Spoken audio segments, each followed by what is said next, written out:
Welcome, everyone. Today is March 22nd, and welcome to the Sliven General Meeting. And this is the first hybrid meeting that we're having at this really beautiful room at the Felton branch of the Santa Cruz Public Library. And we've got it's really a beautiful facility here. We've got an entry through the rear door that leads out to a patio and out to the parking lot. There's plenty of parking for people if you want to come to join us in the meeting. And we have lots of space here. A few weeks ago, the library's policy was to have masks required, and then that has shifted. So masks are strongly recommended. And thanks everyone for coming. And if you'd like a mask, there's a few that are on the chair by the door.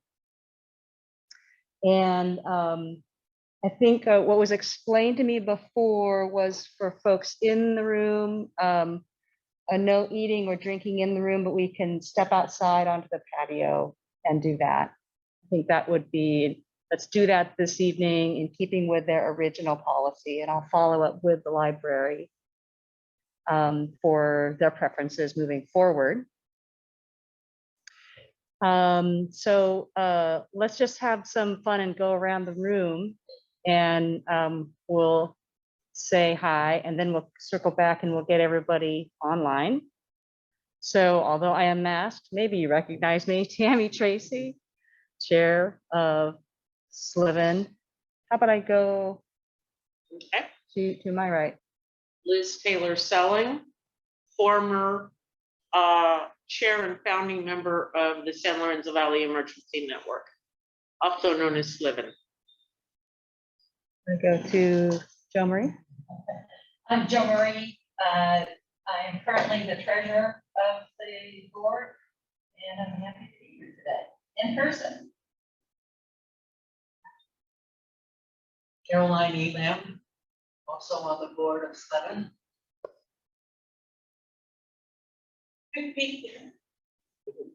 Allison Hershey, current secretary and founding member of Sliven.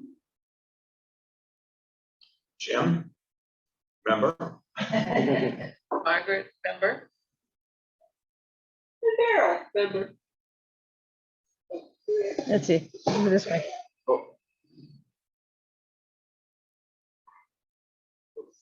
Over this way. Yeah. The man behind the curtain. Yeah, Pulling the string.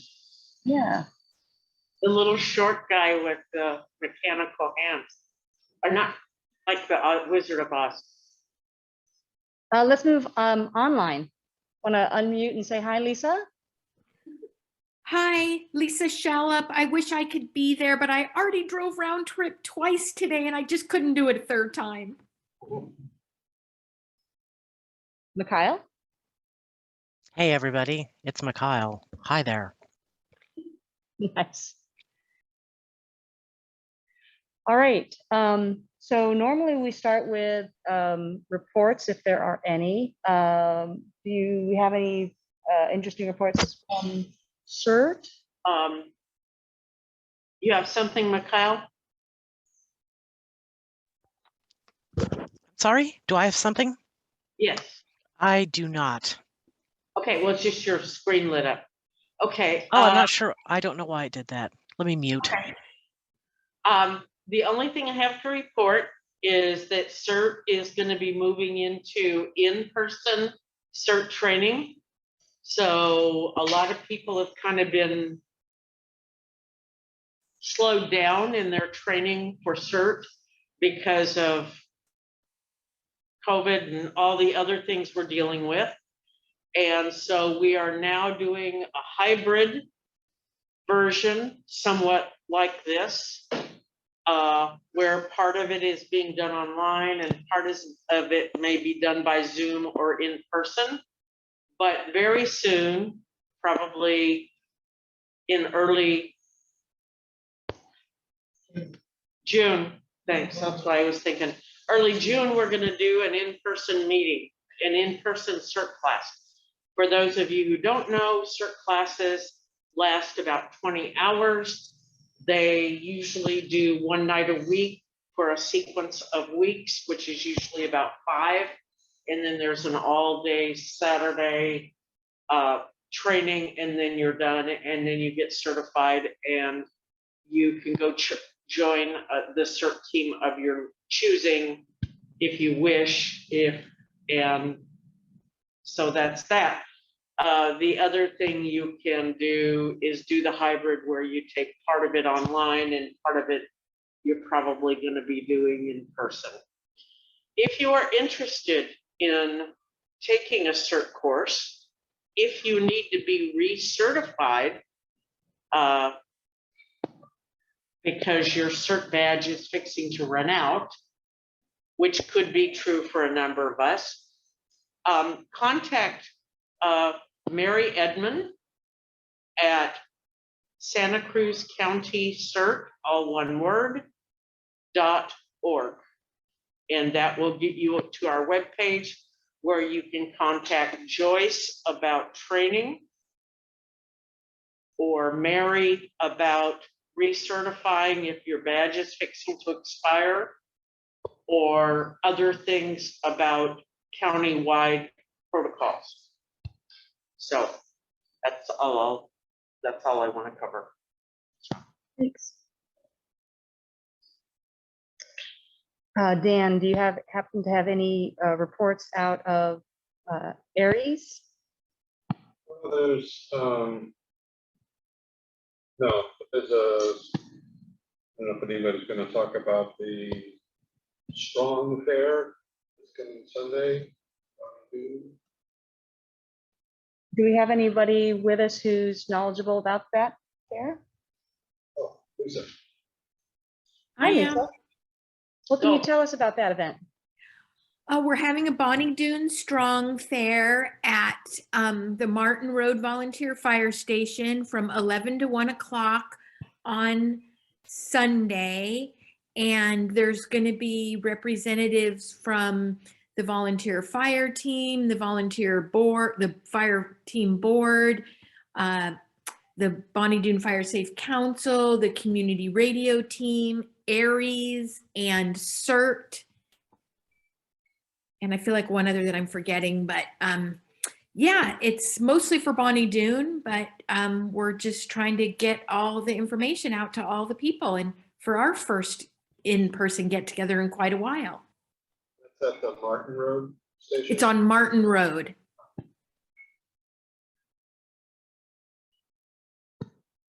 Did you have a comment, Joe Marie? I was just saying Santa Cruz Communications. That was who I was forgetting. Thank you, Joe Marie. I knew it was someone. Yes, Santa Cruz Communications. Who is Santa Cruz Communications? Santa Cruz Communications Support is a new nonprofit that was established earlier last year. It is to support communications in the county during emergencies.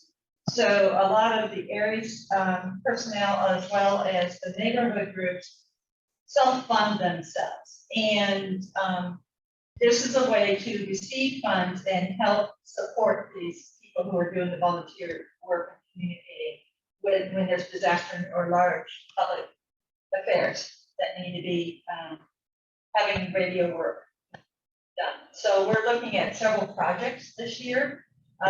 One is outfitting all of the Aries staff or Aries participants with safety vests, because that's a key part of radio communications is being visible and safe. The other thing is we're looking at the Santa Cruz County's communications van that's kind of been languishing in the boneyard of the maintenance yard of Santa Cruz County, and we're looking at refurbishing it. And so there's a couple different activities, and we have several other things in the fires, in the works. Shouldn't say fires. So that's Santa Cruz Communications. Thank you. Yes, Caroline. I have something in the works. The Highlands Park Senior Center will be hosting the Red Cross emergency preparedness classes. We work with Red Cross in a lot of different types of training, but this is more like, I guess, a cert class. I'm not sure how long they take you for the classes, but they will be offering it to the general public. And do you know what the date of that No, might be? it's just starting in the works. I'll bring you news as soon as I get it. Okay. Do you want to talk about our upcoming activity in June? But April 3rd, there's communication exercise. That's a CERT activity. Well, let's just mention that. Do you want to touch on that? Yeah, on April 3rd, the community groups that Lisa mentioned, who have been using, have embraced MERS radios as a way to communicate within their neighborhood. And CERT teams, which have been using these radios for local communication, are going to engage in an activity that's localized, that then is communicated outside their local area to out into the larger county area. This is a way of learning to communicate with each other and outside the area in the event of a disaster.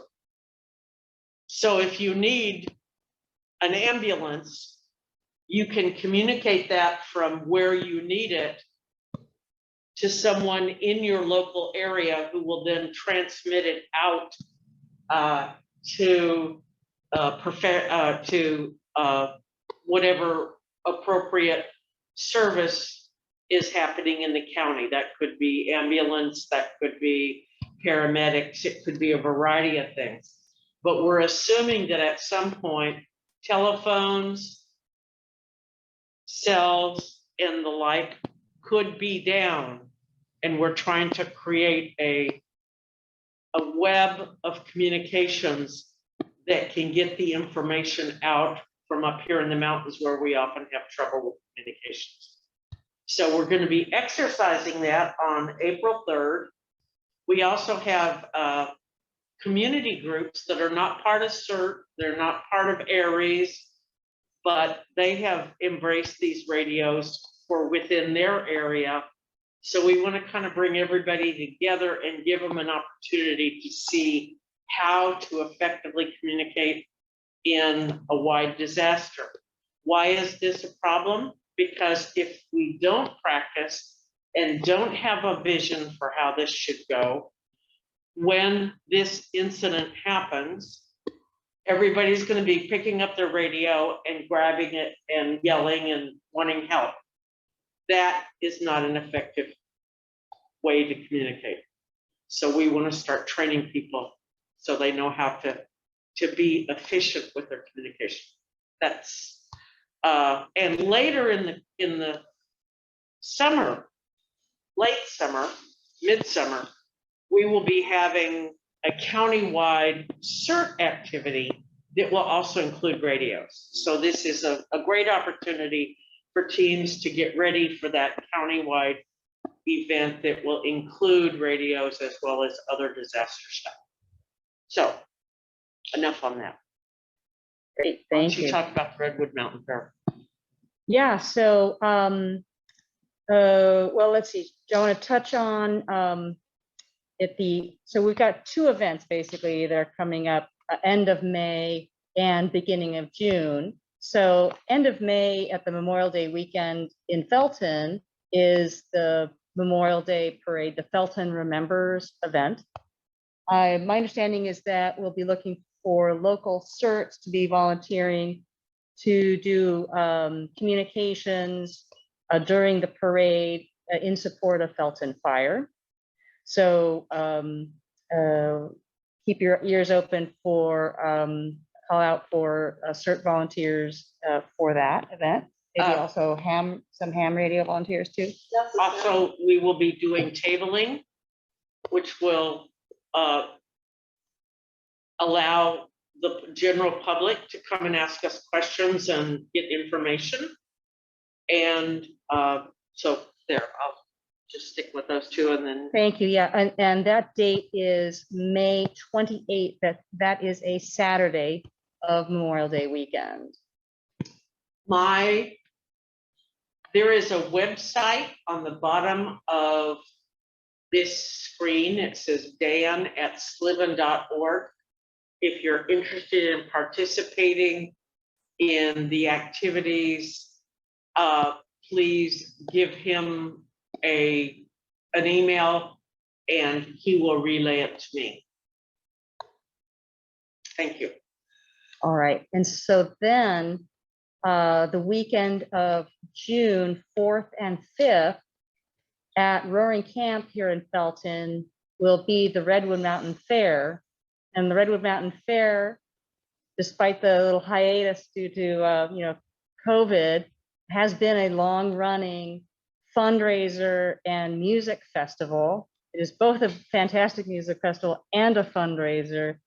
The Redwood Mountain Fair Board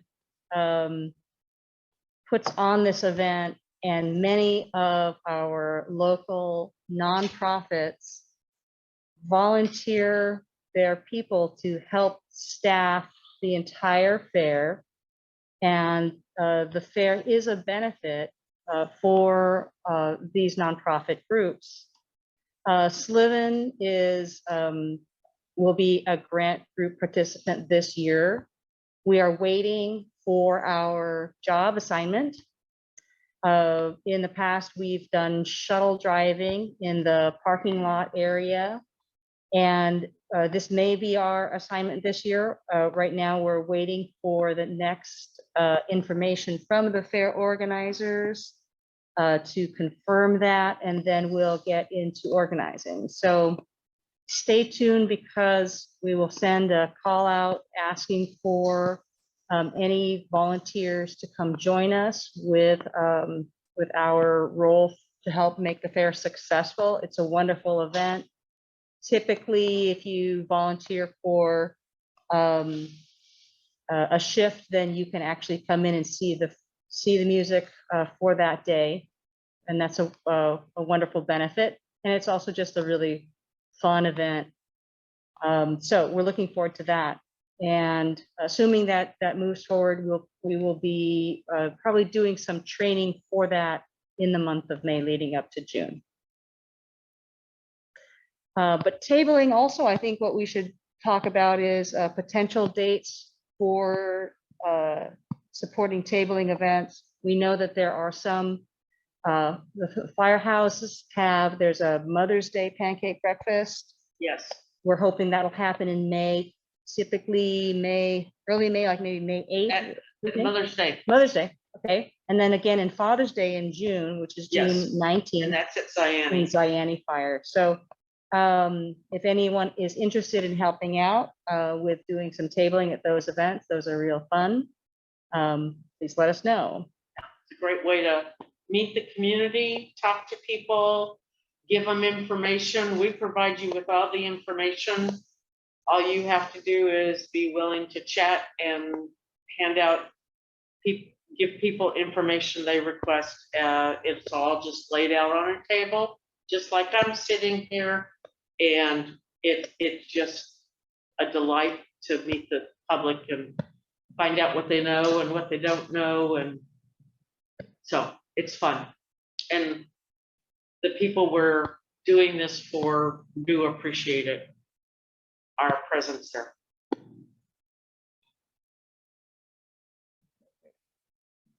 All right, does anyone have any other event or occasion they'd like to discuss, or any other reports from other areas? Scotts Valley? Okay. There will be, I'm not sure, I don't have a date for it yet. There will be a Makers Market event, or there historically has been a Makers Market event in the end of April, beginning of May at Mountain Community Resources on a Sunday. And I don't know how that's gonna work this year, but anyway, if you're interested, let me know and I'll get you the information. But we usually table from basically 9:30 to 3:30 on that day. And again, meet the public, distribute information, talk about things of interest to our local folks here. And it can be quite fun. Okay, great. All right, so let's move into this evening's activity. And that's to do a little bit of show and tell. If you have show and tell, of any of you at home or us here in the room,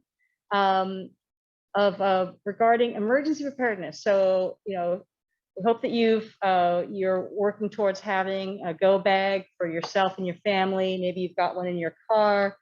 So we'd love to have a little fun and see what you think is smart, and clever, and important that made your list, and we can actually do kind of a show and tell. Mhm. Now, one thing I'd like to do is maybe I'll want to just point out on the Sliven website where we have some information. So what I'm going to do here is try to share my screen. Let's try this. See how this works. All right, get that vibrant color on this display in the room. It's beautiful. All right, so here's our San Lorenzo Valley Emergency Network website. If you haven't been here in a little while, we've got we've done a little bit of reorganization, and we've got some content that you can select based on subject area, and each of these links leads to more information. I will also, let's see, so where we're going to go is, I'm going to actually first go to, well, I'm going to show you something which is actually on the meeting recordings, because at our February meeting, we had a really great presentation by Lisa Arrett from the Santa Cruz County OR3, Office of Response, Recovery, and Resilience. And we've got a video for that. I don't know if you all know that we have lots of meeting recordings for the past year and a half when we've had guest speakers or the topics that we wanted to cover. So the recording of that meeting is here. You can click on that. It'll lead into a YouTube player. And Lisa also had made a really lovely presentation, and she sent us the PDF file for that. It's the one that she actually is using in the video. So you can download this file, which is the actual presentation, and read through that. And so I want to definitely recommend that to you. So let's see, I'm going to go back to the topic pages. So under the subject of evacuation, we have some subsections. Trying to grab my mouse here, and it's a little bit fussy. So we do have some evacuation checklists. This is a little bit small, so I can make it bigger. Okay. So we do have, I don't think we've got the cert list per se.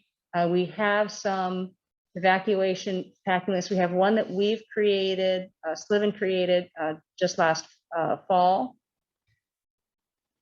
And we have some interesting guides from Fire Safe Council, from CAL FIRE, Ready to Go, Fire Safe Marin.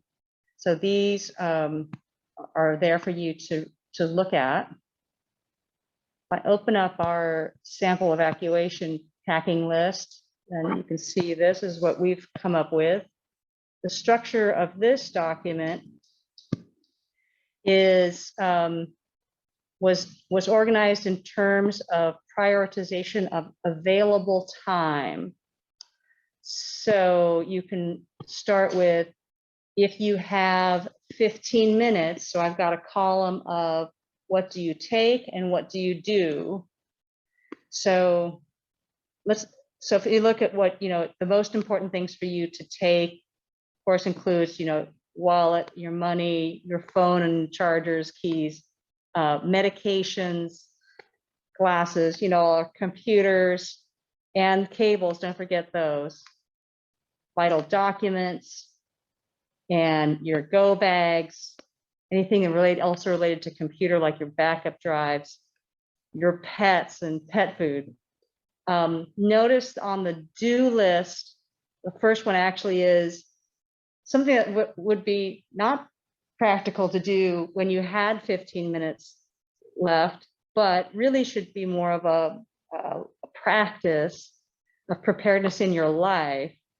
Keep your vehicle gassed up more than half a tank. So it means whenever you're driving around doing your errands and you notice, oh, I'm just lower than a half a tank, do stop and top up your tank. Keep your tank full, and that'll serve you well.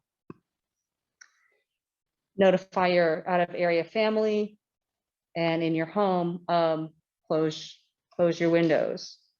Okay, so I won't go through this entire list in detail, but here now you can see.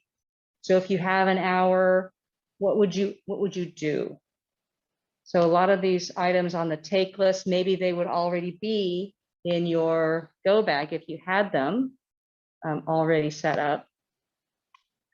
Documentations of valuables is really great. Again, probably would be best if you're prepared in advance. You've done that work, you've done the documentation. And in terms of more things to do within your property, you can turn on your exterior light, close your windows. You could, someone suggested take down curtains. Mostly, I think from a fire safety perspective. And if you've got a propane tank, move that further away from your house. All right, and then 4 hours or more. Can I insert something here? Yeah. The thing that might let you know whether you have 15 minutes, an hour, or 4 hours may be the nature of the alert that you get. If the sheriffs show up at your door and say you have to go, that's not even 15 minutes. That means you need to be ready. So part of this is situational awareness about what's going on in your area. You might get an hour warning, depending on the nature of the disaster. You could even get, and that might be with a reverse 911 call. So that would be somebody from the county calling you and saying, you're in an area that's subject to flooding. We have a flood warning. You need to prepare to leave at a moment's notice. So that would give you maybe an hour at best. If, on the other hand, the warning that could be just a little crawler across your TV, it says that there's a national, that NOAA, the national, anyway, Oceanic and Atmospheric Agency is predicting flooding, potential flooding in your area, then that would be a flood warning, watch, and then you might start thinking about doing all these things and getting ready to go if you live in an area that has historic flooding or debris flow. The whole point is when you get the warning or when you get notice is when you know you have to get moving. And if you have some of this stuff done ahead, so much the better. I don't want you to have a warning and then go look at this list and go, oh my God, you know, I have to do all these things in 15 minutes. Prepare ahead. Done. Thank you. I think the last portion of this document is if you have several days of advanced warning for example, for evacuation. So more of those involved processes of looking at your home property and getting your valuables and getting your documents together.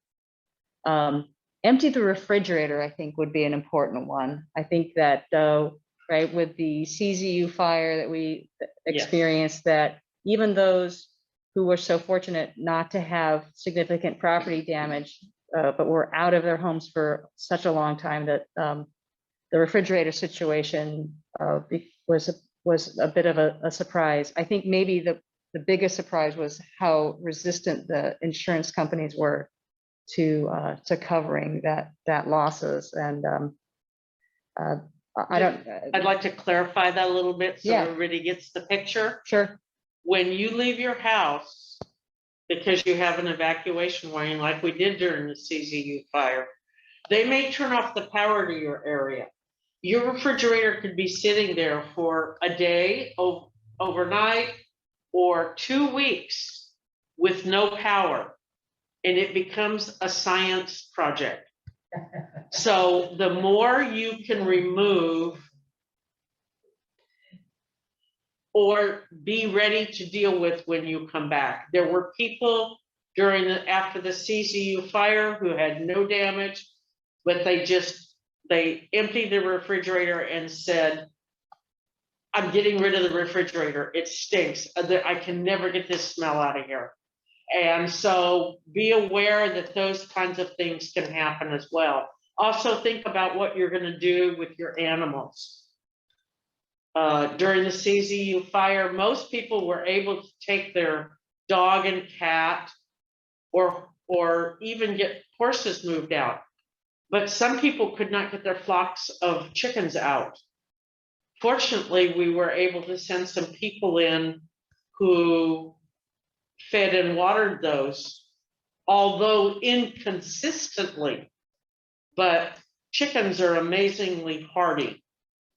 But the point is, think about that as well. What do you want? How are you going to deal with that? An hour before the flood is not the time to think about it. So if you can, think about that ahead of time. Anyway, sorry. Thank you. Yeah, actually, I'll do one more thing. I just wanted to point out that one of the links we've got from the website, for example, the CAL FIRE Ready, Set, Go is a very nice page, leads to this information.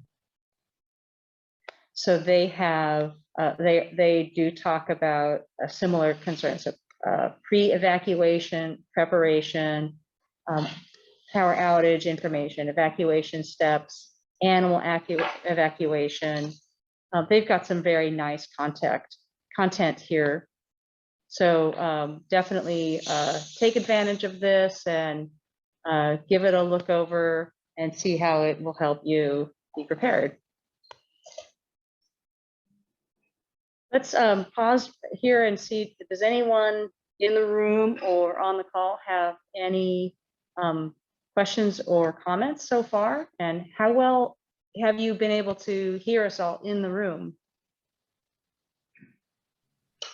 The sound is fantastic, but it looks like I need to turn my lights on. Yeah. The sunset. If you want us to see you. That's a little better. Much better. Something occurred to me, looking at your list, the idea of putting our propane tank in the middle of the yard just puts it closer to the neighbor's house. So occurs to me that an option would just be take it with us. Gas for your generator, propane tank. It's just, just take it with you, even if you have to abandon it someplace safe. At least it won't be a bomb sitting there waiting to Hmm. blow something up. We could, Sure. might be, I don't think. Well, it depends on the size. Yeah, I was gonna say. Yeah, I mean, obviously. You're talking about the 5-gallon. Like Yeah. you're talking about the, Yeah. And we evacuated for the CZU fire, had a 5-gallon gas can for lawnmowers and so forth. And I had enough room in the gas tank in the car just to pour it in. Yeah, Yeah, that's oh, that's a good it's idea. also, yeah. One comment about, from my experience when we evacuated from the fire, we have a humongous generator that generates power for the whole house because we have outages like every 3 weeks. And we forgot to turn it off. It's an automatic startup. And that means when the utilities go down, the generator comes on. So we don't know for sure, but it was probably just churning itself, for at least the first 4 days after we evacuated. And that was probably very dangerous. I'm glad that nothing happened. The neighbor eventually turned it off. So your power was going on and off? Well, it was during the fire, it was during the evacuation. Yeah. And we were the last line of defense up by the high school. So I'm sure the power was out at some point. Fortunately, we had like 3 different firefighter families living on that street. 2 of whom I know stayed behind. So they went around and turned off everyone's propane tanks and generators after about 4 days.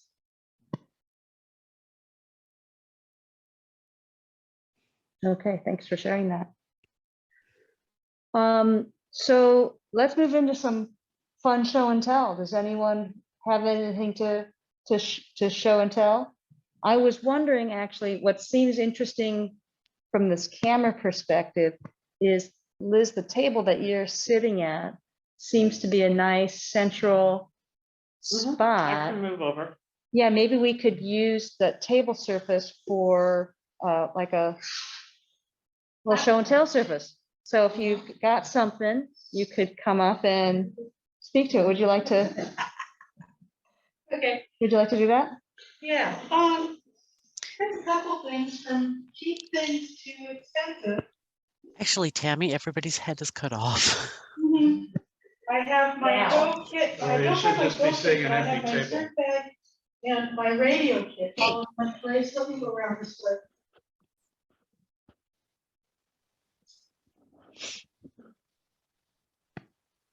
Let's see how that shows in the. So, it's your standard surf kit with normal stuff, so I won't show that off. But I do have a couple of extras. Does that show? Go onto the, can you go onto the table surface? Some of it can, it's kind of heavy, so I'll have to disassemble it here. But one of the things I got is I have these guys, crampons, the mountain climbing stuff, carabiners. They come in all sizes, so I've got everything from humongous to, on my purse, I have a really tiny one. Here's a mid-sized one. This one, which I don't know if it'll come off. This guy, it's 12 and it starts. This one's a fancy one that turns into like a little hook, like for your suitcase. This is suitcase size, or backpack size. And I also have bungee cords, from huge, really long ones to little tiny ones. And they're good for being able to set up, you know, if you have a little shelter or something with your pet outside the shelter, you can set up a little, you know, whatever with your PVC pipe and your whatever. I keep an extra watch on here, little pin like that. These guys are very handy. They're very bright and you can stuff them anywhere. Very compacted stuff. Standard cert kit with all the requirements in it. And I got this for Christmas for my radio kit. It's a fancy suitcase. You kind of have to shell out the bucks for it. But it has all kinds of compartments and zippers inside. Can you see it there? Lots of compartments and zippers to put stuff and to compartmentalize and have your notebooks and your radio stuff. And the shell of it is extremely strong. You can use it as a seat. That's its selling point. Is that you're in the airport or you're at a shelter or something. It's built to be sat on. So, and the interior unzips. You can get different bags for it. You can have different kits to assemble. It's just held on with Velcro.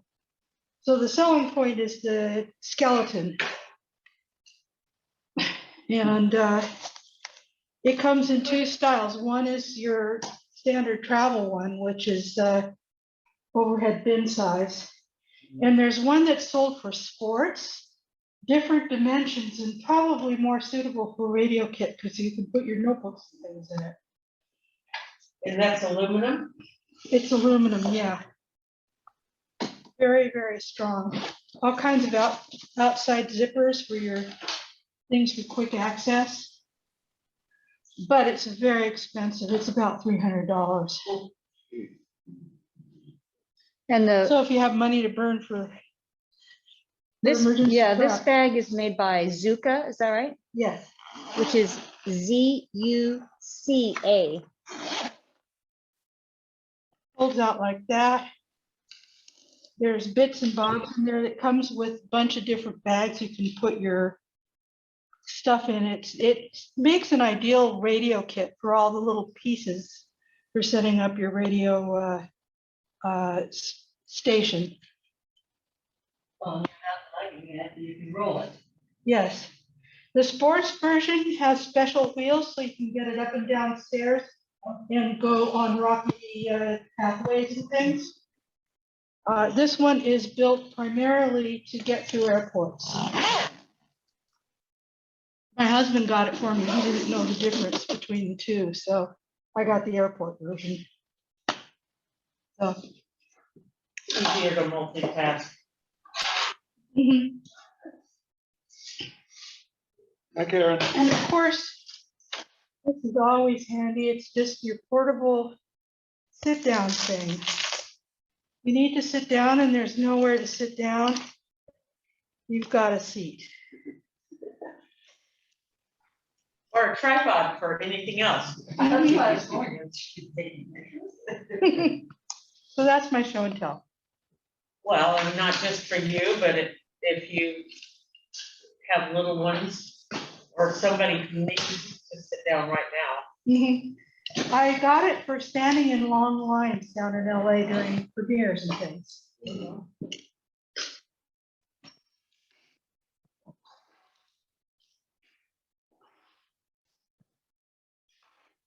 Oh, I wanna just comment on the carabiners.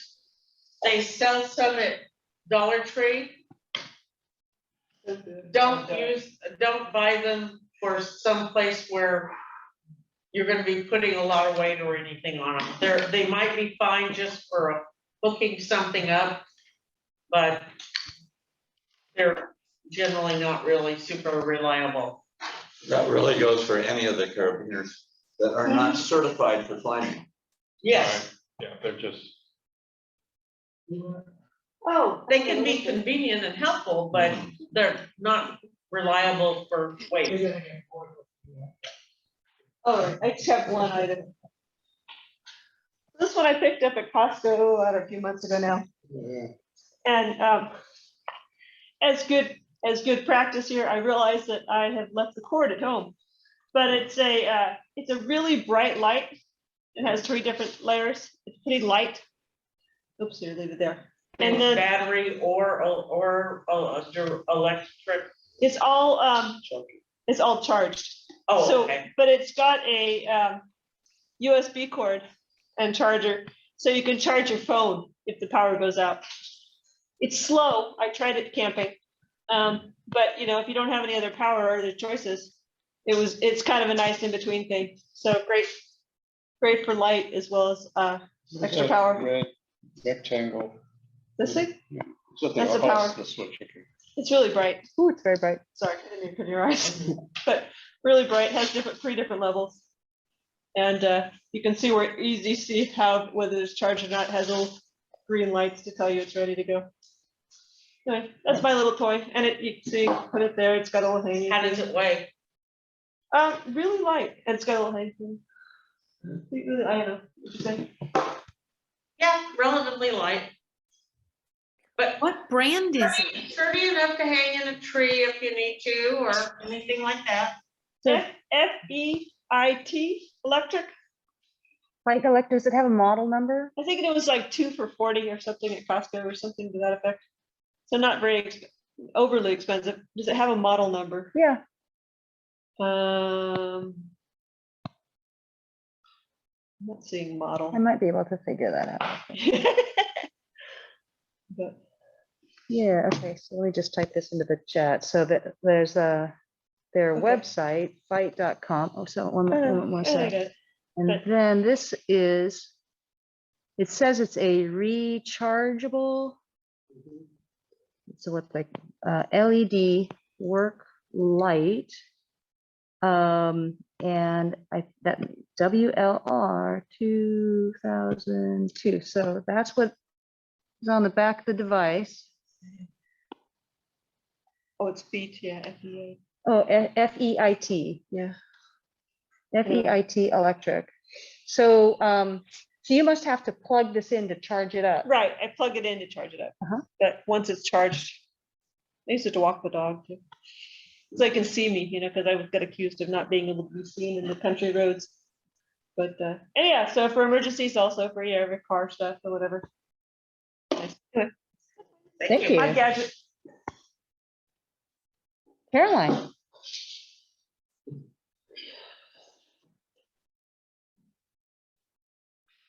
I tend to overdo things. You may agree. This one.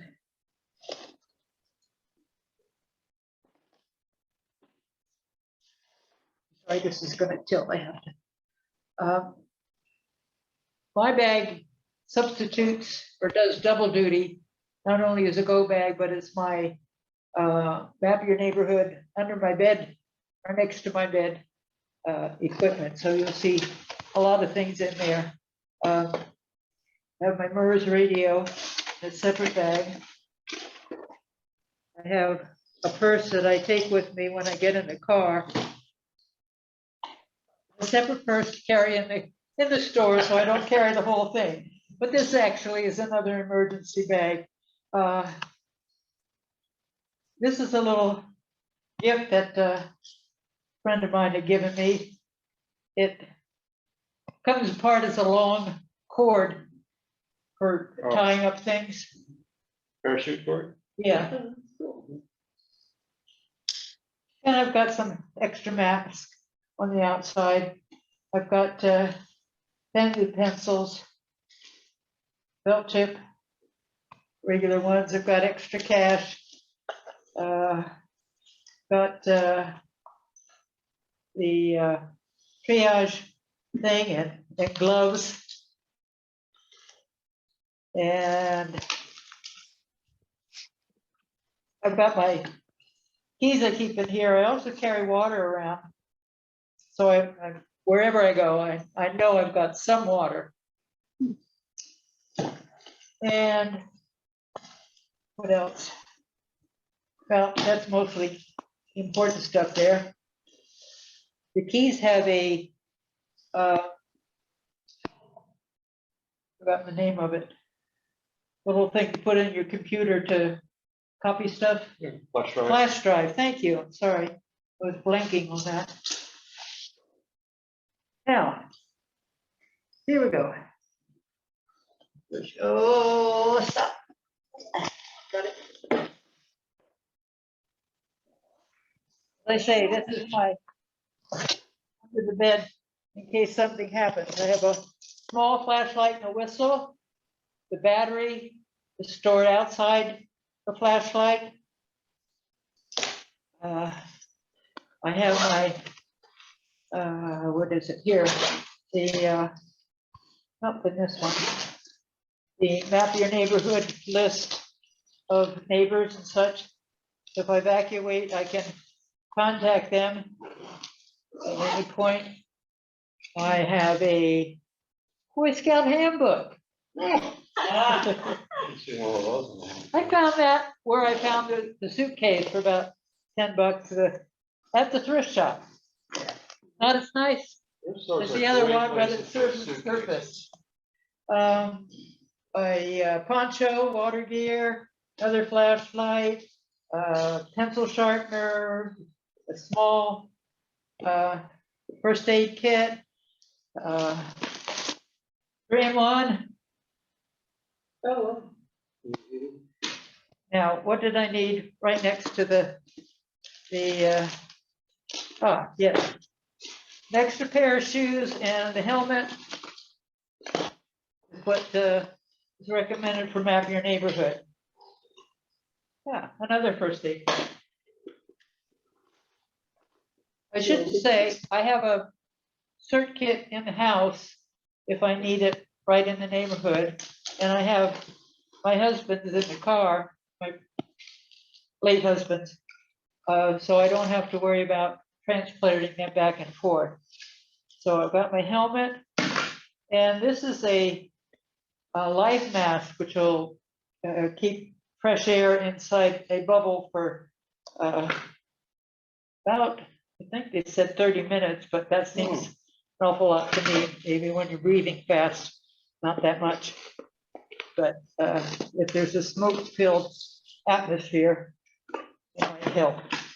That's something we might want To say what it is, or Yeah. I don't know if, I brought this from a company, here you might put that in Southern California, that had just developed it, and I don't know whether or not it's on the market or not. I have another flashlight, no batteries on this one, it's one of those that you do by friction, so I don't have to worry about the batteries going dead on it. And I have my pair of shoes, so I can get out of the house with all the cut glass. I have some state disposable washcloth. And because my ears are sensitive, I keep ear cuffs so that I don't go deaf around sirens. I have some paper, notebook paper. I've got a charger for my phone because it's a very special kind of charger, and this one would work. This one has a charger on it. It's also a flashlight, some other goodies. That's been around for a while. This flashlight is special because it goes to red.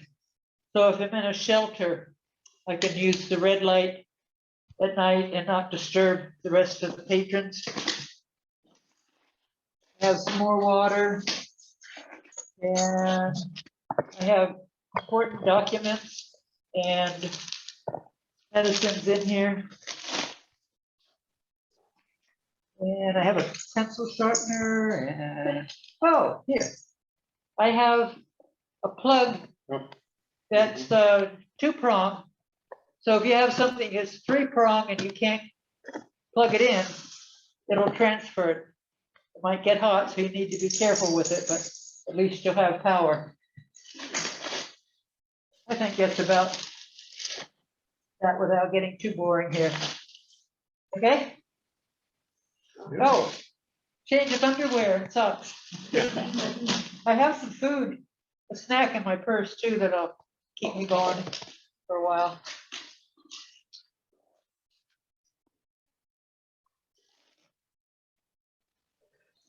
And I have a bag also attached with the plastic bags to use for trash and such. Oh. I don't know if it's packed that it's tight now, if I get it closed. These two, so. Two, okay, that might take me a while to close it up. You want help or? No, I just need a moment. Okay, no rush.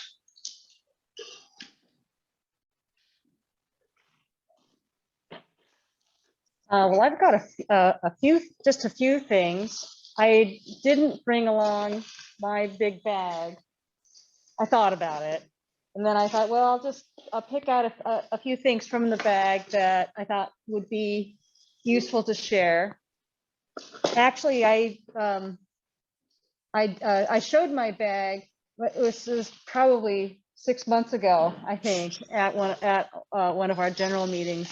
I just opened my bag and went through it and talked about all the things I had. And at the time, I realized that I had put my bag together, but I really hadn't been through it for a while.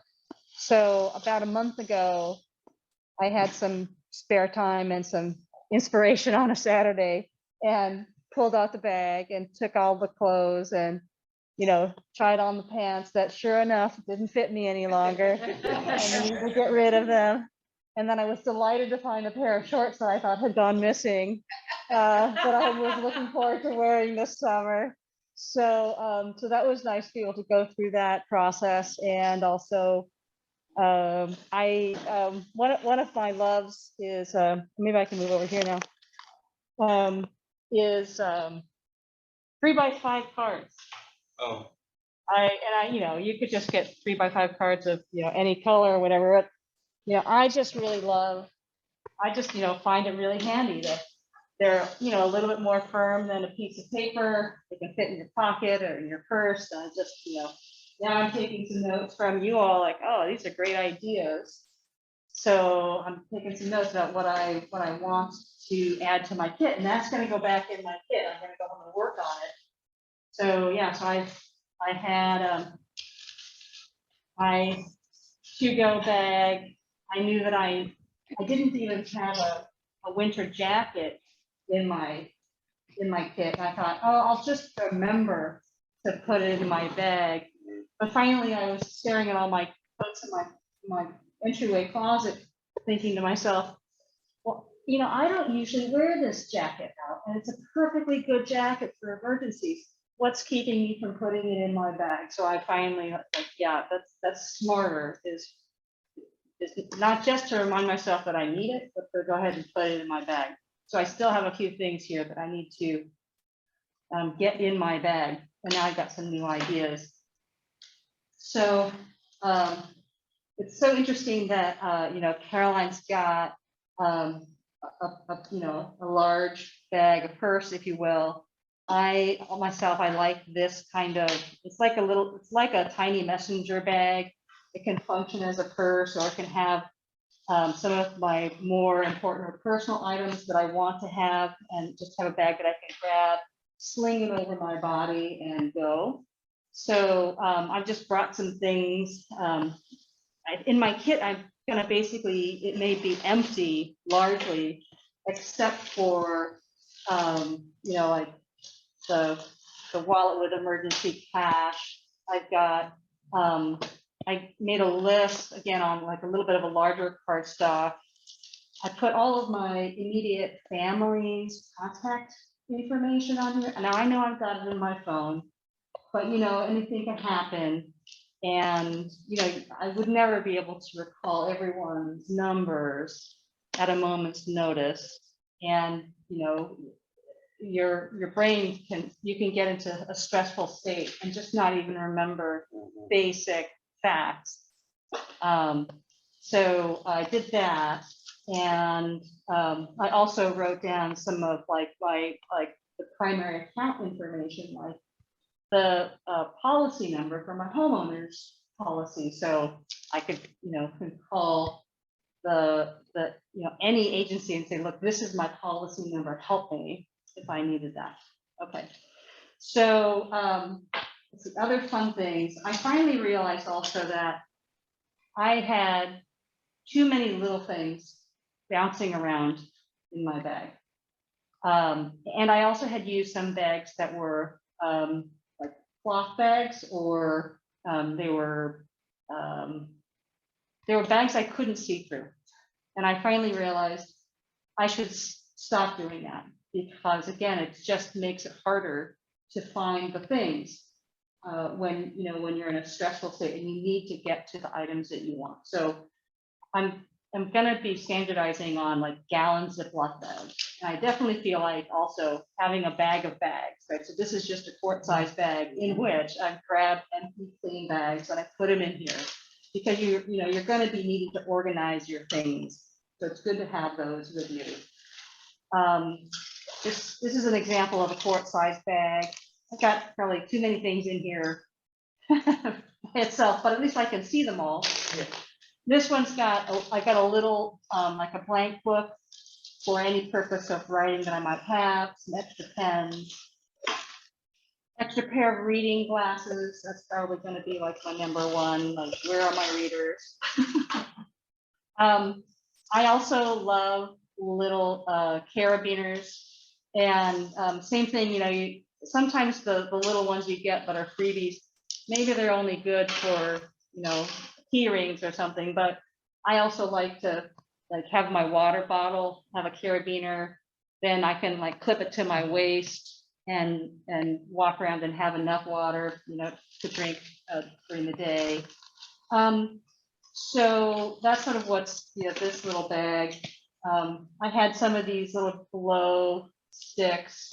Maybe these were, I don't know if these were all the prizes that we had in prior events, or sometimes we've used these at when we've done the traffic crosswalk for Halloween. But these are the kinds of fun things that can be really useful for multiple purposes. Be that like hang it on put it on a tent if you're camping, so that somebody knows where you are, sort of thing. This year I decided to invest in better knee pads. These were just like a Home Depot buy. Let's see, they are called Bucket Boss. They have a little reflective piece here. They have Velcro on the back. It's sort of this U shape, and they have this very squishy foam. So I just think it's really handy to have knee pads, both for like shirt activities, where if you're doing some shirt work, whether that's doing what do you call it, where you stack the bricks. Oh, cribbing. Cribbing. Right, so cribbing activities where you may be kneeling on the ground, maneuvering cribbing. When you're my age, just crawling around inside a tent. These stuff. Yeah, and it's anytime where you feel like, oh, you need to be, even just to sit down on the ground. It's always nice to have some protection for your knees. So I'm looking forward to these, actually nice knee pads. Now, the last little gadget that I got, I don't know where it is. I'm very frustrated, but one of the tips that we got, I can't even remember who gave this tip. It's a 4-way water valve, and I got it at a hardware store. And it's a small piece of hardware, which is why I've misplaced it. And it's just found its way to the bottom of my go bag, because I didn't put it in a small bag with other useful tools. What does this do? Well, so it's if you are in need of water, maybe sometimes, not so much around property, it's most property owners that, you've got a hose bib and a hose and, if you needed water, you could get water that way, but maybe around a corporate building, there might be a water sprinkler system that, that if you had access to it, because they don't usually leave hoses connected, then you could get water out of that system. So it's a little tool that helps attach to, It sits on top of the faucet. Often with buildings, the faucets are coming out of the wall. Yeah. But they don't have a handle there's no on them. handle, so you can't use You it with your can't hand. turn them on, and I know why that is. But Yeah. what this is a handle that you can just drop on there and, Yeah, it's like a kind of a specialized wrench yes, for those little attachments. And I think it's called a Spatchcock key. spatchcock. Mhm. Okay, They have 4-way ones on Amazon. Yeah, that's where I got mine. yeah, so I regret that I couldn't find it this evening to bring it to show you, but you can pick those up at the hardware store.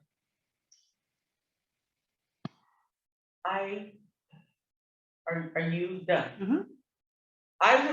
I don't have any, examples with me, I'm sorry, but I do want, these slides. I do want to talk about medical stuff. And that is about having medications in your go bag and periodically changing those out because they can down date, whether it's aspirin or your medication for your diabetes or any of that.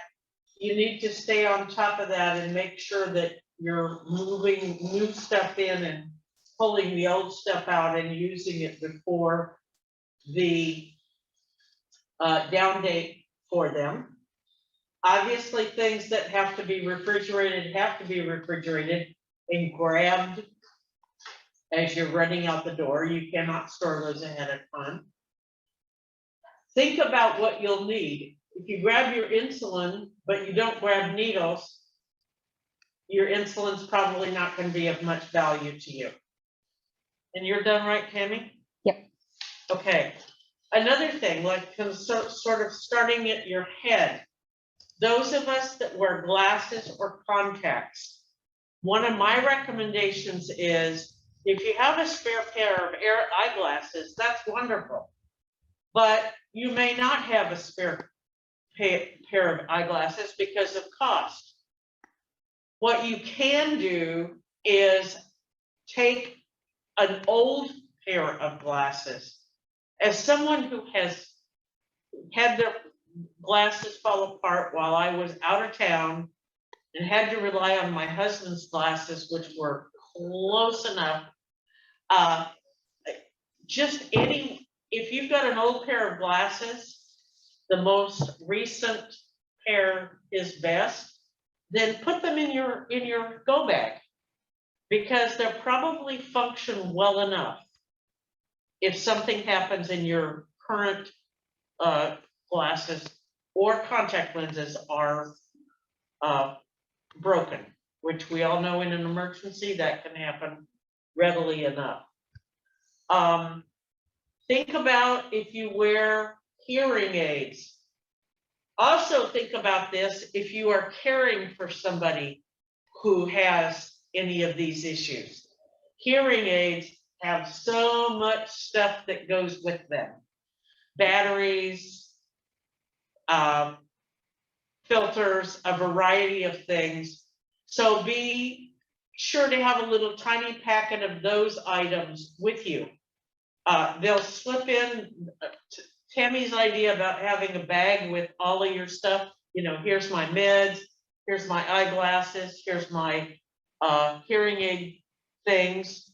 Put them in bags and throw them in there and they won't take up much space, but they're going to become really important if you do not have them. If you have other medical issues, like if you have a CPAP, that you absolutely have to have every night. I'm not saying go buy a new one, but really add that to your internal list, or as Tammy was saying, you know, have a list right on the front of your go bag that says, these are items to grab immediately as you're heading out the door. I understand that grandma's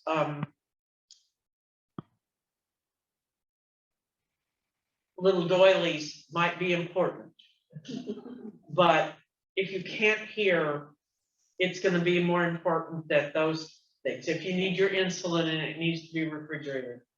If you have other items that you can't afford to have two of and you need to take them, that becomes more very important. So having that list available is important.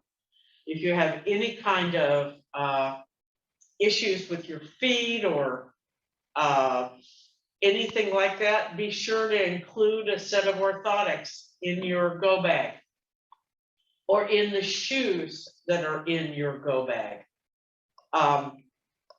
Because I can tell you, if you're dependent on your orthotics and you are working and responding, you're going to wind up with body aches related to not having that orthotic. So think about those extra special things that you have that you need to think about having an accommodation for when you in your go bag. Think about the same thing for your children. Think about the same thing for, like I say, anybody that you're caring for. And also think about that for your animals. You know, if you're going to be gone and you have a dog that needs tranquilizers, for instance, because of loud sound, you know, put some of that in there in their bag, and think about creating a bag for your pets. Again, check the dog food you put in there. Periodically swap that out and feed it to your dog now, and then put some new stuff in there. One of the most important things about doing go bags, about bothering to put all this stuff together, is to maintain them. So that means probably every 6 months, you should think about going through and checking dates. Like Tammy was talking about needing a heavy jacket. Well, we're going into summer. Maybe you don't need that heavy jacket in there, but maybe you need something else that is a summertime thing. Things just to think about. The other thing to have in your go bag, if you can make room, is a roll of duct tape. Because so many things can be fixed short term with duct tape. I also went through the bag for anything that could be damaged with moisture, and make sure that's in a plastic bag. Yes. And also check those handy wipes that you put in there Yeah, that may be dry now, yes. because that will happen over time. You may, in Goodwill, put some alcohol pads in there for part of your first aid kit, but go and check those dates. Just because the date says that was the date, that doesn't mean they've gone bad, but check them. Oh, there's something else I forgot that was in the bag of papers, was maps of the area. I'm not that familiar. I'm fairly new. I still consider myself new to the valley and don't know my way around, especially without my GPS. So I've got maps. Yes. Again, think about what would happen if your cell phone's not working. What do you need? Who else did we lose? Oh, Lisa. Anyway, so what else may you need? A map is a great thing, and maybe you keep your map in your car, but know where it's at, know where you can get it. in theory, you should have a go bag that is your go bag from your house that has all your personal items and things of that sort in it. But also think about a go bag for your car. Do you have a bag with some water in it, with a pair of sturdy shoes, so that if you can't get home and you just came back from work and you wear 2-inch heels to work, do you want to hike with those? Probably not. You probably want to change into a more appropriate shoe. And again, all these things do not have to be purchased at Macy's. They can be purchased at Goodwill and just set aside for just that purpose.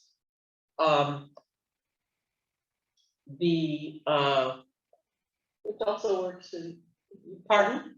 I would just say in terms of extra clothes, that also works if you got soaked, right? Just being able to have a change of clothes. Oh, as a person who's personally experienced many floods,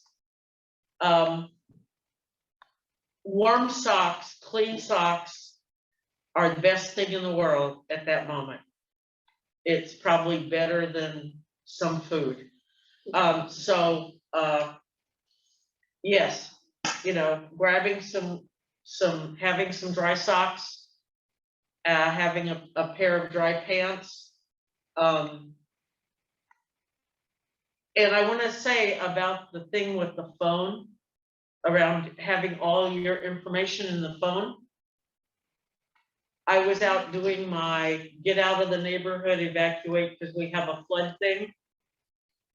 And one of the things I had in my hand that I dropped into the flood water was my phone. Gone at that point. Another issue to resolve. But the point is, when there's a disaster, some of that disaster can happen to your stuff too. So it could be your car, could be your phone. So things can happen that change the situation. So redundancies of information are helpful. So I guess that was the thing I was thinking of is getting people to think about what creates comfort, what it allows you to work. If I don't have my orthotics, then at some point my feet and my knees are going to start to give me trouble. That's going to make me less effective as a responder and also as just dealing with things. So anyway, I just wanted to really highlight the whole medical, physical comfort component, because it's so easy to overlook things. And like I said, put a note on your bag that says, grab your CPAP. If there are things that you have that are singular. And in some cases, it may be orthotics, could conceivably be other items that you need, and then of course your medicines as well.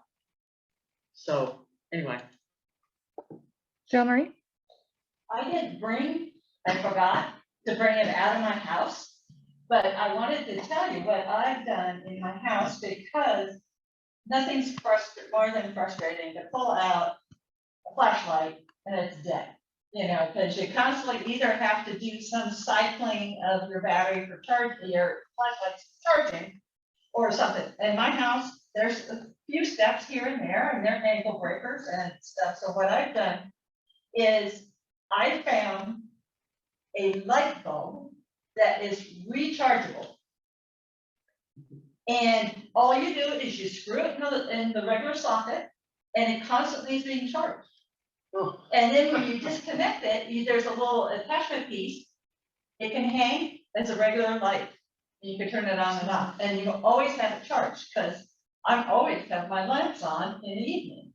So I put one in the bedroom, and I put it in the office, where if it goes dark and if I'm working at night, it's way too dark to try to get out of my room safely. So Does it come on automatically? no, it does not do that, sadly. I was thinking it was going to do that, but it doesn't, but you have to do an attachment to, but they're $8 a piece, so they're not that expensive. I've had one in my bedroom for a couple of years now. And every time the power goes out, I can unscrew it from the, I have to feel through it, but the power's out, so I know I'm safe. And I just, I keep the attachment piece right there, hanging on the lamp. They also have those lights that plug into your wall outlet that only come on Right. when the power goes out. So you Yeah, but automatically you have have to light. use an outlet. And then you can for it. find your light bulb. Yeah, but, you have to use a outlet for that, and sometimes outlets are a challenge, So I really found that was very a safety focus, for me to get out of my house. Where did you in get case- Amazon, Amazon has everything. yeah. And they are very sturdy, bright lights. They fill my room quite well. Because I was worried they would be too wimpy of lumens, and nope, they're really well. And then the bulb is almost plasticized anyway. It doesn't get hot, and it almost is. And I wish I had remembered to bring it. It just didn't get out of my. Be careful for this plastic since the modern bulbs don't get so hot. Right. It is an LED. It doesn't yeah, so- break when Right. look at it. Yeah, exactly. So I've been very pleased with that, and yes, I try it regularly with the power outages we have, so. And it is so dark in my house and the power's out at night, so. Yeah, it's really nice to have that. So that's one thing I do. And the other thing, just kind of ripping along the medical support needs, is how are you gonna, if it requires power, having a redundant or multiple systems to be able to charge your system. So I have one of those power bricks that has the USB, something like that, yeah. The USB, and my insulin pump requires a unique, it's almost like a USB attachment, but actually it's a foam little attachment thing. It's one size, it's special. So I have to make sure that I can plug in and charge my insulin pump. So, and it doesn't have batteries as backup. So I have to have some power type of thing. So I had to go through that evaluation for myself. Okay, the power's out for so long, how am I gonna keep my insulin pump going? And, alternatives to that. So I do have two power bricks, as well as one of those portable power stations that you can plug into, and it's a 12 volt, and you can charge up your flashlight. Your cigarette lighter in your car. I think one of the issues here is having people realize if they are dependent on these things, again, they need to have a plan in place. When I was taking phone calls for the CZU fire, we had a phone call from a nurse who had a patient up in Boulder Creek who was frail and could not be easily moved. And here we have these fires, and they had never thought about an emergency plan.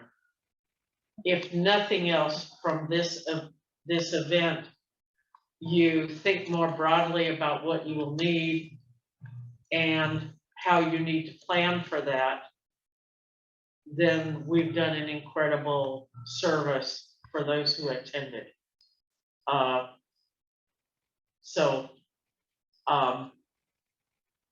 I just want to say that I was absolutely stunned when I found out that there was no emergency plan for getting this woman down off the mountain if something happened. So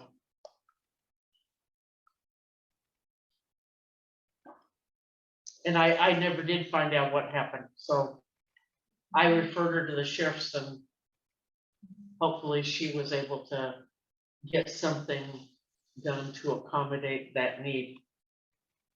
But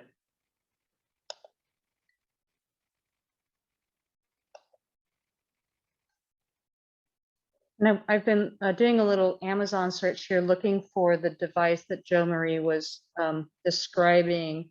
I think seems like generically, if you look up like LED backup battery light bulb, there's several manufacturers, and it certainly does look like, kind of looks like an old like Edison type bulb, with some little adapters that screw into the base, that you can plug into your wall for charging. Maybe it has an on-off button or a little hook that it can be hung with. So it's interesting.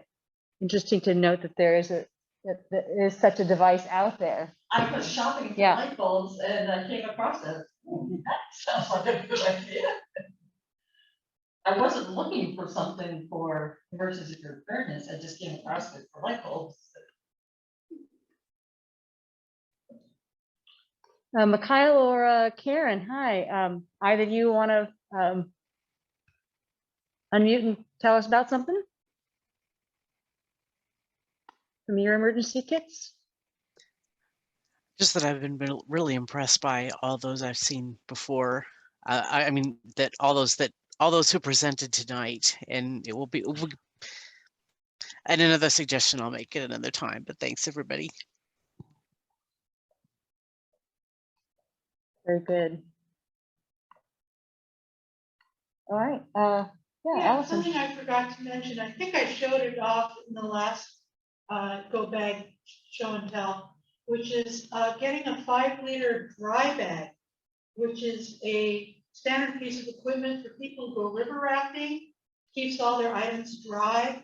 If it falls over in the, off the raft or whatever. It's great for all seasons because not only does it keep water out, it can also keep water in. So you can use it for all your laundry and washing facilities. I keep a little tiny thing of detergent and a clothesline and stuff in one of mine. And you can use the dry bag as a bucket. So you have your little 4-way silk hop key, you're downtown, you're homeless, you just turn it on, you fill your bag up, you roll up the first couple of roll-ups, click it closed, and you've got a 5-liter bucket of water. You can wash your clothes in it, you know, throw your underwear in it, you know, if you've only got one change of underwear. Put some detergent in there, switch it around, hang it up on your little portable clothesline, and you're good to go.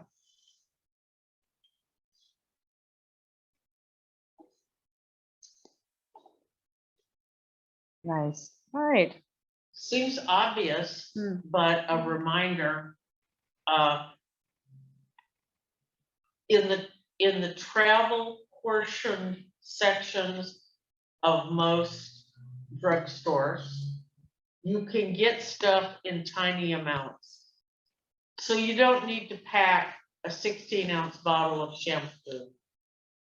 You don't need to do a 16-ounce thing of conditioner.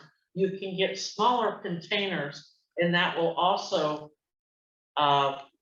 facilitate your go bag without turning it into a 50-pound something that you can't lift. And so, you know, go cruise those and look at, oh, well, that might be something I might want.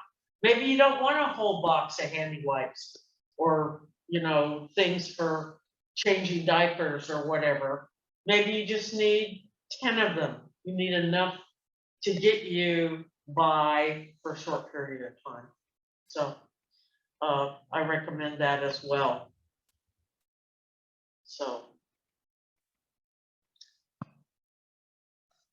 just, I remembered something having to related to water. So I mean, we've talked before about water purification methods.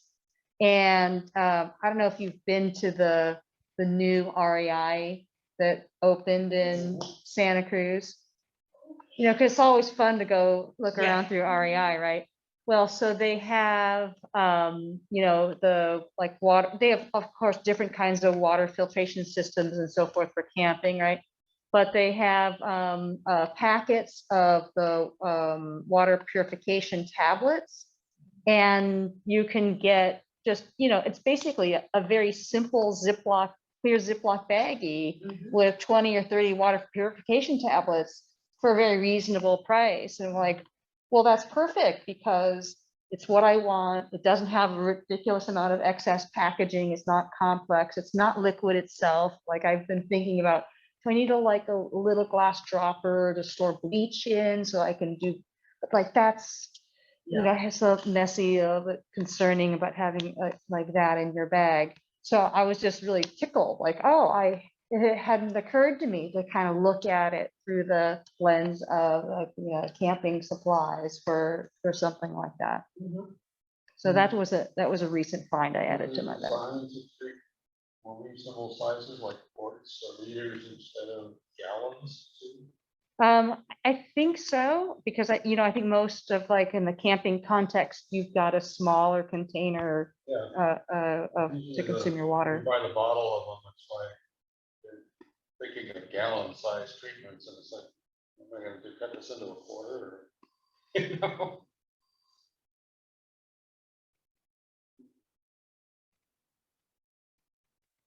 Very good. Well, thanks, everyone. That was really fun and enlightening. I've got a card and a half of notes of things I want to add to my kit, so thank you. You had a very extensive list. Are there any things that you add to? That you talked about? Yeah.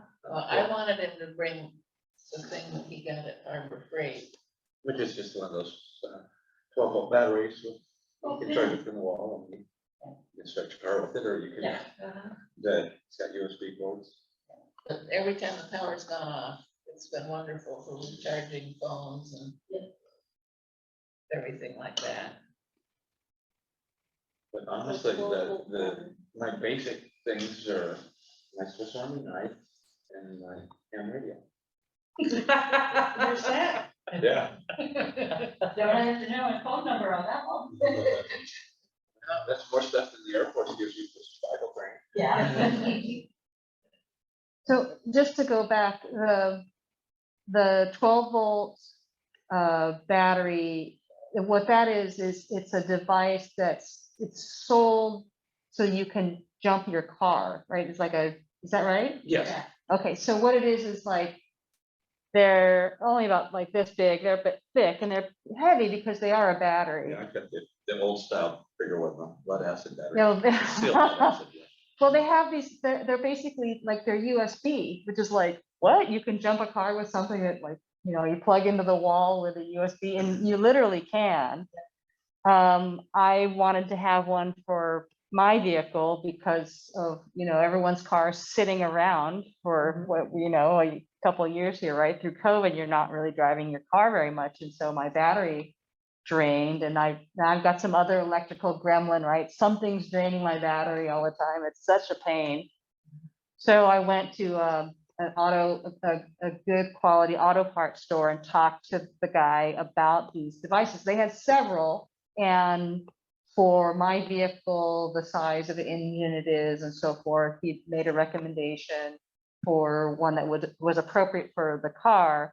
But yeah, it's like you know, you plug it, it's got a USB, it's USB in and a USB out, you plug it into your wall, so you charge it up.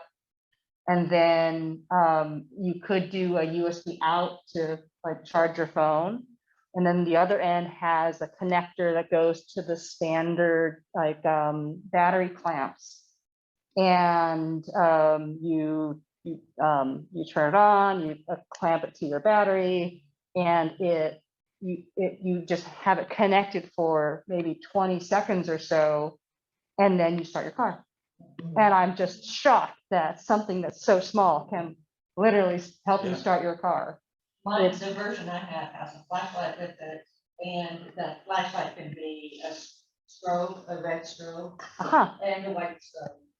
So, you Yeah. know, it could be a way to get attention if you need help. Sure. Doesn't yours have also the 12-volt output? Yeah. Does it power your radio then? That's what I use to power my radio when I'm mobile, nice. pedestrian mobile, Uh-huh. not car mobile.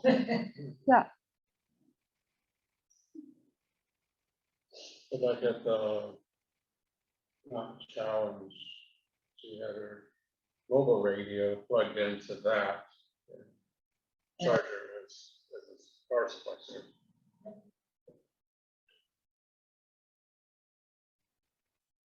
Awesome. Well, thanks, everyone. We are coming up on 9 o'clock. So I think that it's been a really fun evening and really lovely to see everyone face to face. Jill Marie, one more thing. Yes, I'd like to promote that membership dues are due again, and we now have a way to pay for them online. We have PayPal, now an agreement with PayPal. So there's a button on our website, you can pay through that, and the membership dues will come our way. Yeah, let me do a little screen share here and show you our Slivin website. And it is treated as a donation, as the 501c3. So this is our homepage, and we do have this nice button here at the top, donate through PayPal. There's also we have on this membership and donations page of our site.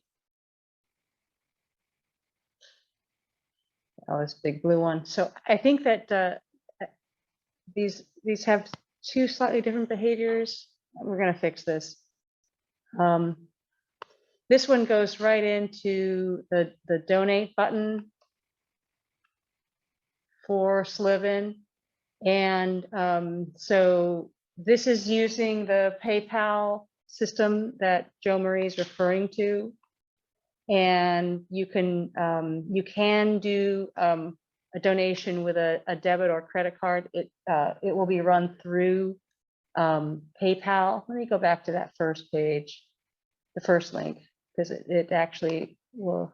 PayPal has a giving fund, which is their version of a 501c3.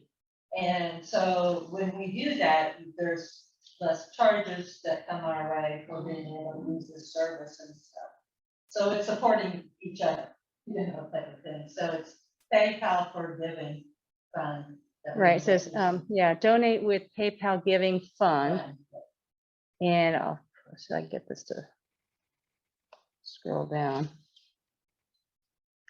So a little blurb about Slivin there on the left. On the right half, you can say what your donation is. And it's some information is down here on this bottom right. It's the donation goes through the PayPal giving fund, which is a 501c3.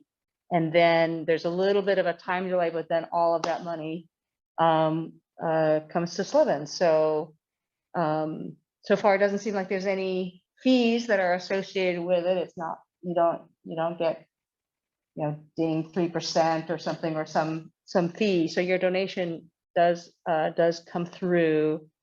So this is a really cool service that PayPal is serving, and you will actually immediately receive a receipt through PayPal actually for your donation. So yeah, please give this a try. And yeah, so our annual membership is $24, and you can pay that here through PayPal. And I did it. It's pretty convenient, painless. I really like that experience with PayPal.